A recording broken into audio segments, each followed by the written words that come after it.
आफ्नो बच्चाहरू खुसी हुँदाखेरि आफ्नो मन त त्यसै पनि खुसी हुँदो रहेछ।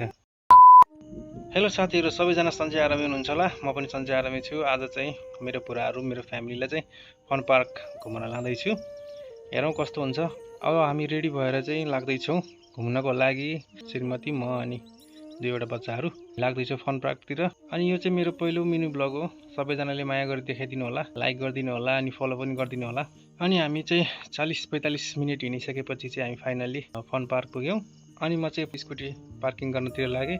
अनि सेक्युरिटी दाइले अलि स्कुटी मिलेन भन्दै हुनुहुन्थ्यो, मिलाएर मैले राखेँ। त्यसपछि चाहिँ म चाहिँ सिधै काउन्टरतिर लागेँ। काउन्टरमा गएर अनि टिकट काट्नु पर्यो भनेर सोधेँ।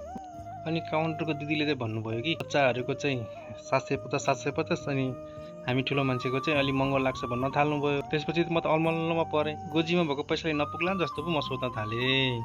अनि ऊ चाहिँ मेरो कान्छो छोरो, ऊ चाहिँ एकदम एक्साइटेड थियो।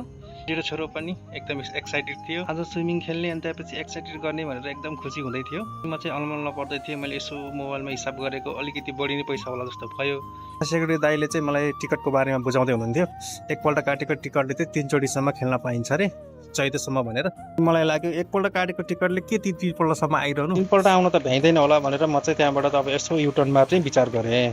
त्यहाँबाट हामी चाहिँ युटर्न मार्यौँ। युटर्न मारेर चाहिँ त्यसपछि चाहिँ हामी अर्को फन पार्कमा पुग्यौँ। त्यहाँ गएर हामी टिकट काट्यौँ। त्यहाँपछि बुढाहरूलाई लिएर हामी भित्र छिर्यौँ। भित्र छिरेर अनि बुढाहरू चाहिँ एकदम एक्साइटेड थियो। भित्र पुगिसकेपछि चाहिँ बुढाहरू आफै हिँड्न थाले।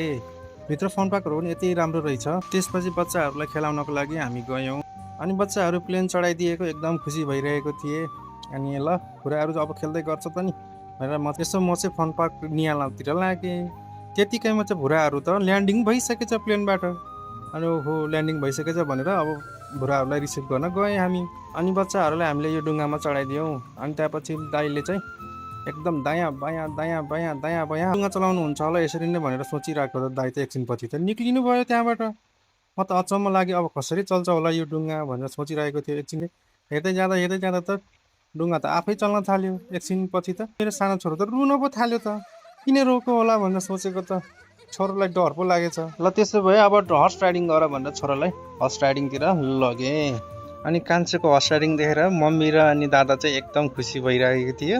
अनि मैले कान्छोलाई यसो हेरेँ, कान्छो त बोर भइसकेको रहेछ हर्स राइडिङ गर्दा गर्दा। ल त्यसो भए अब ट्रेन चढ्ने। ट्रेनमा चाहिँ एकदम खुसी हुँदै हात हल्लाउँदै गइरहेको थियो दाजु र भाइ चाहिँ। हामी पनि एकछिन हेरेर बस्यो त्यहाँ।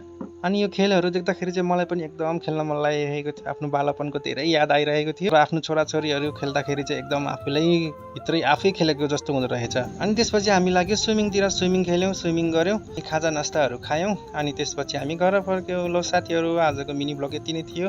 तपाईँहरूलाई कस्तो लाग्यो कमेन्ट गर्नु होला, लाइक गर्नु होला, फलो गर्नु होला। धन्यवाद।